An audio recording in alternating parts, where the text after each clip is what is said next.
आज हम बात करने वाले हैं कि पराक्रम क्या होता है? वो लोग कैसे होते हैं जो सबसे ज़्यादा पावरफुल होते हैं, सबसे ज़्यादा एग्रेसिव होते हैं, फाइटर स्पिरिट होते हैं। हम आज बात करेंगे एरीस लग्न वालों की, मेष राशि की। अगर आपके पहले घर में मेष है, एरीस असेंडेंट हो आप, तो हम बात करेंगे कि एरीस की पर्सनैलिटी कैसी होती है। इसी के साथों-साथ क्योंकि सूर्य का बहुत बड़ा रोल होता है एरीस लग्न में, तो आज हम सारे 12 हाउसेस में देखने वाले हैं सन की स्थिति उस पर्सन की जिसके फर्स्ट हाउस में एरीस है। तो अगर आपके फर्स्ट हाउस में एरीस नहीं भी है, तो भी एरीस की क्वालिटी को समझने के लिए कि एरीस का बिहेवियर क्या होता है, कैसी पर्सनैलिटी होती है, आपके किसी भी हाउस में एरीस हो, उस हाउस में बैठकर एरीस वही पर्सनैलिटीज़ आपके उस स्फीयर में लेकर आएगा। तो पहला घर जो होता है जनरली वो हमारे बारे में बात करता है, हमारे बिहेवियर के बारे में, हमारी पर्सनैलिटी, हमारे तन-मन के बारे में, हमारा माइंड कैसा है और साथ ही साथ हमारी बॉडी कैसी है। तो आप देखोगे किसी का भी व्यक्ति का अगर एरीस लग्न है, तो उनके अंदर आपको मैनर्स बहुत अच्छे देखने मिलेंगे। उनको आप देखोगे वो हमेशा अच्छे कपड़ों में आपको मिलेंगे। किसी शादी पार्टी में अगर जा रहे हैं, तो कोट पहना होगा प्रॉपर, पैंट पहना होगा अच्छे से, लड़कियाँ हैं तो बहुत सजी-सवरी होंगी, हाथ में घड़ी होगी, लड़के बहुत स्मार्टनेस के साथ होंगे, स्पेक्स लगाए होंगे, तो मतलब अच्छे जूते पहने होंगे। आपको एक पर्सनैलिटी में एक मैनर दिखेगा, चाल-ढाल दिखेगी, खाने का एक ढंग दिखेगा, तमीज़ से खाना खाएँगे, शांत रहेंगे। लेकिन जब बोलेंगे तो ऑब्वियसली बहुत गुस्सा भी कर सकते हैं, किसी बात पे लड़ाई हो तो। बट इन जनरल बहुत ही एक शांत और एक अच्छे स्वभाव के व्यक्ति होते हैं जो अनटिल एंड अनलेस ज़रूरत ना पड़े तब तक बोलते नहीं हैं।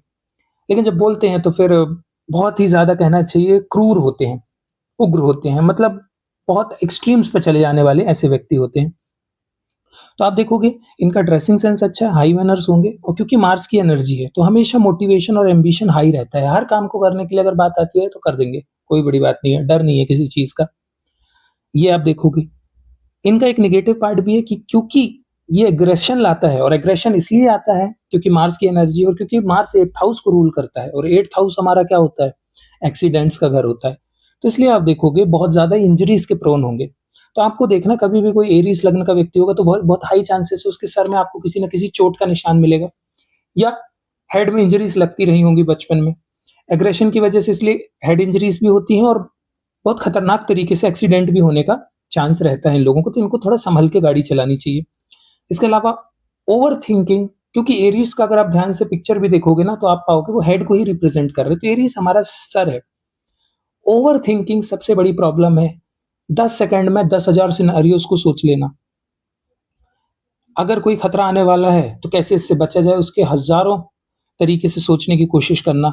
जस्ट लाइक डॉक्टर स्ट्रेंज, अगर आपने मार्वल्स देखा है मूवी डॉक्टर स्ट्रेंज, तो आप देखोगे उस तरीके से बिल्कुल हर पॉसिबिलिटी के बारे में सोच लेना, ये होता है एरीज़ असेंडेंट में। फिर एरीज़ जो है वो सैटर्न के साथ डेबिलिटेट हो जाता है। अब उसका कारण क्या है कि एरीज़ है बहुत फास्ट और सैटर्न है बहुत स्लो, तो हमेशा इनकी बनती नहीं है। तो अगर एरीज़ के साथ इसलिए कहते हैं फर्स्ट हाउस में एरीज़ असेंडेंट के सैटर्न बैठ जाए तो उसकी लाइफ बहुत प्रॉब्लमैटिक होती है। एक पॉजिटिव चीज़ और ये होती है एरीज़ के साथ क्योंकि वो नेचुरली मार्स और सन, जुपिटर के साथ भी अच्छी दोस्ती रखता है, तो इनके चिल्ड्रंस बहुत हेल्दी होते हैं। बट क्योंकि इनकी इंटेंसिटी ज़्यादा है, इनके अंदर आग ज़्यादा है, इस वजह से बहुत ही ज़्यादा तेल, घी का मसालेदार खाना खाना इनकी फर्टिलिटी के लिए नुकसानदायक हो सकता है। अदरवाइज़ बहुत ही अच्छे चिल्ड्रंस होते हैं इनके, तो इस पार्ट पे ये बहुत पॉजिटिव है। कुछ सॉरी, कुछ ग्रह जो अच्छा परफ़ॉर्म करते हैं एरीज़ के साथ सबसे बेस्ट है वो है सन, मार्स, जुपिटर एंड जो नेगेटिव रहते हैं वो है मून एंड सैटर्न। मून थोड़ा इमोशनल है, तो इमोशनल एग्रेसिवनेस और इमोशनल होना दोनों साथ में अच्छी बनती नहीं है, इस वजह से मून के साथ भी थोड़ा अच्छा देखने नहीं मिलता, इसलिए आप देखोगे एरीज़ असेंडेंट वाले अपनी मदर की बात कम मानते हैं थोड़ा। थोड़ा अपनी मनमर्ज़ी ही चलाना प्रेफ़र करते हैं। एक और प्रॉब्लम जो हम एरीज़ के साथ अगर देखते हैं तो वो ये होती है कि थोड़ा अपने भाई-बहनों के साथ लड़ाई-झगड़े बने रहते हैं इन लोगों के, लेकिन बाहर इनके दोस्त भाइयों के साथ रिलेशंस बहुत अच्छे होते हैं, बहुत कम्फ़र्टिंग होते हैं। ये भी हम एक चीज़ देखते हैं एरीज़ के साथ, मेष लग्न के साथ। अब आपको मैं कुछ एजेस बता रहा हूँ बहुत परफ़ेक्टली, आप अपनी लाइफ़ के देखना ये इंसिडेंट्स आपके रिलेट होते हैं कि नहीं। 6 साल, 8 साल, 15 साल, 21 साल, 36 साल, 44, 56 की एज में अगर आप देखोगे तो धन लाभ या कुछ बहुत ही अच्छा फाइनेंशियली आपके आपकी फैमिली में कुछ इम्प्रूवमेंट आई होगी। इसके अलावा अगर आप 16, 20, 28, 34, 41 और 48 एंड 51 की एज में देखेंगे तो कुछ ना कुछ बहुत बड़ा करियर में अपहीवल देखने मिलेगा। एरीज लग्न में कई बार कुछ होता है, कोई 16 साल का लड़का है या लड़की है, उसने कुछ बहुत अच्छा छोटा सा एक बिजनेस बना लिया इस तरीके से। 2028 में कोई बहुत बड़ा गवर्नमेंट एग्जाम क्रैक कर लिया, बहुत बड़ी स्टार्टअप बना ली, ऐसा हमने देखा है।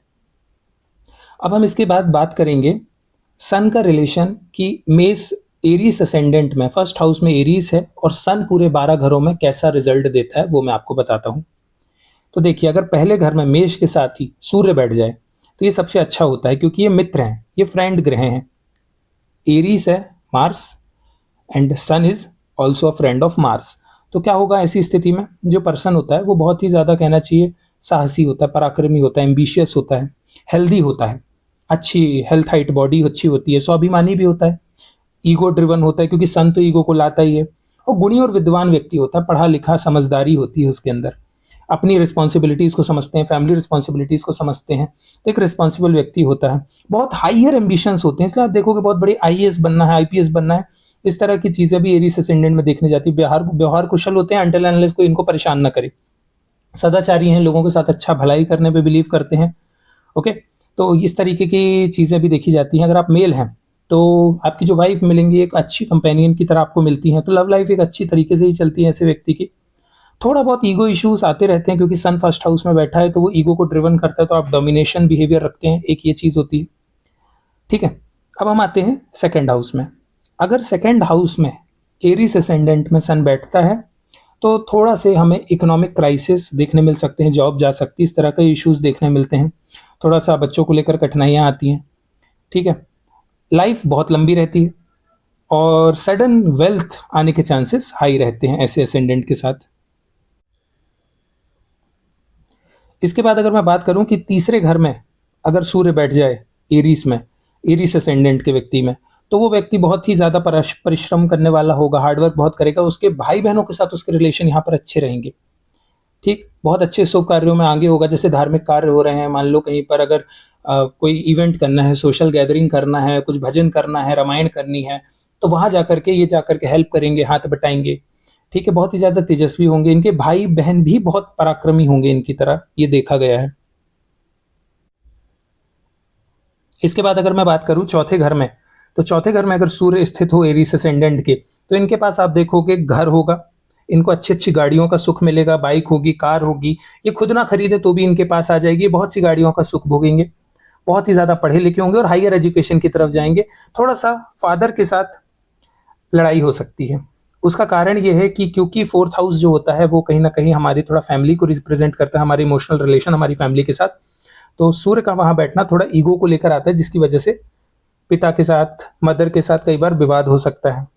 ठीक है, थोड़ा सा एडमिनिस्ट्रेटिव अगर कुछ मामले हैं, लीगल मामले हैं, उसमें कई बार इश्यूज आते हैं। सो इस तरीके की चीज़ें, बाकी रिस्पेक्ट बहुत मिलती है।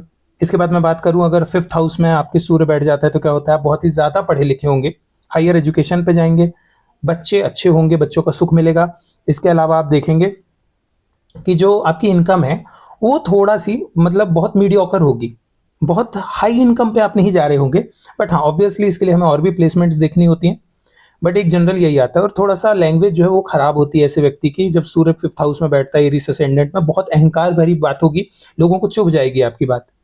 जैसे आप कुछ बताना चाह रहे हो, आप बताना चाह रहे हो कि यार मैंने तो ये कार खरीदी नॉर्मल वे में, वो अभिमान की तरह लोगों को लगेगी कि ये कार तो सिर्फ मेरे पास है, हो सकता है आपकी लैंग्वेज इस तरीके की हो, तो इस तरीके का एटीट्यूड आ जाता है। इसके बाद अगर मैं बात करूँ सिक्स्थ हाउस में सन बैठता है, तो सिक्स्थ हाउस हमारा होता है किस चीज़ का, एनिमीज का, डिसीजेस का।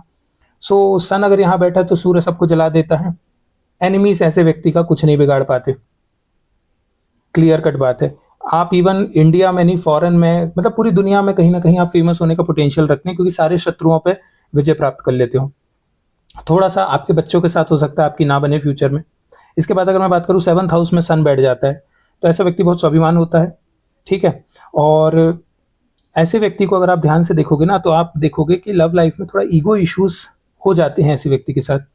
और लेकिन आप ऐसे व्यक्ति भी होंगे जिनका पार्टनर बहुत हाई क्लास होगा, और थोड़ा सा आप अपने काम कराने में बहुत एक्सपर्ट होंगे, अपनी पार्टनरशिप्स जो है उसको रिप्रेजेंट करता है सेवंथ हाउस, तो आप देखोगे ये मीठा बोल के अपना काम निकलवा लेंगे, इस बात पे बहुत परफेक्ट लोग होते हैं। तो ये एक चीज़ हम देखते हैं 7th हाउस में। अब इसके बाद अगर मैं बात करूं कि 8वें घर में, 8वां घर हमारी डेथ को रिप्रेजेंट करता है, 8वां घर एक्सीडेंट को, 8वां घर हमारी इंटीमेट लाइफ को, सेक्सुअल लाइफ को, सबको रिप्रेजेंट करता है। तो अगर यहाँ सूर्य बैठ जाता है तो आप देखोगे कि ऐसे व्यक्ति को गुप्त धन लाभ हो सकता है, क्योंकि सीक्रेट्स का घर भी होता है 8th हाउस, और लाइफ जो है वो अच्छी लंबी होती है। अगर यहाँ पर शनि बैठा है और सूर्य बैठा है तो दोनों केसेस में लाइफ जो है वो बहुत लंबी होती है पर्सन की। बट एक चीज जो कांस्टेंट है, चाहे सूर्य हो चाहे शनि हो, जीवन में स्ट्रगल्स बहुत रहेंगे 8th हाउस में अगर सूर्य बैठता है तो। ठीक, ये एक ऐसी चीज है जो बहुत इंपॉर्टेंट है, वो ध्यान रखने वाली है 8th हाउस वालों के लिए। तो पैसा आएगा, हो सकता है आपको एक ऐसी अपॉर्चुनिटी मिल जाए आउट ऑफ द सडन जो आपने सोची नहीं और आपकी पूरी लाइफ बदल जाए, पूरा उलट फेर कर देना। ये होता है ट्रांसफॉर्मेशन का घर भी, क्योंकि 8th हाउस को हम ट्रांसफॉर्मेशन का घर भी कहते हैं, क्योंकि डेथ भी एक तरीके से ट्रांसफॉर्मेशन है। इसके बाद हम बात करते हैं 9th हाउस की। तो 9th हाउस में अगर सूर्य बैठा हो एरीज असेंडेंट में तो क्या होगा, ये व्यक्ति सबसे परफेक्ट होगा। जैसे हनुमान जी को हम कहते हैं ना, बल बुद्धि विद्या में श्रेष्ठ है वो, बस वही चीज होती है ऐसे व्यक्ति के साथ भी। बहुत ही ज्यादा धार्मिक होगा, पूजा पाठ बहुत करेगा, शास्त्रों को पढ़ना, वेदों को पढ़ने की इसके अंदर इच्छा होगी, डीप रिसर्च, ऑकल्ट, तंत्र, सारी चीजें जानने की इच्छा होगी। फिर ये ट्रैवलर भी हो सकता है बाय नेचर, या फिर जो तीर्थ लोग करने जाते हैं उनकी सेवा करने वाला व्यक्ति भी हो सकता है, ऐसा देखा गया है। बहुत ही भाग्यवान होता है, भाग्य अच्छा रहता है, भाग्य को देखते हैं हम 9th हाउस से भी तो। और इसका भाई बहनों के साथ बहुत अच्छा रिलेशन होता है। इसके बाद अगर मैं बात करूं कि 10th हाउस में अगर बैठ जाता है सूर्य, तब क्या होता है, तो ऐसे व्यक्ति के अपने मदर के साथ रिलेशन अच्छे रहते हैं, जमीन बहुत होती है ऐसे व्यक्ति के पास, या फिर अगर नहीं है तो वो कमा लेता है और बना लेता है, बहुत प्रॉपर्टी बनाता है ऐसा व्यक्ति, ये देखा गया है।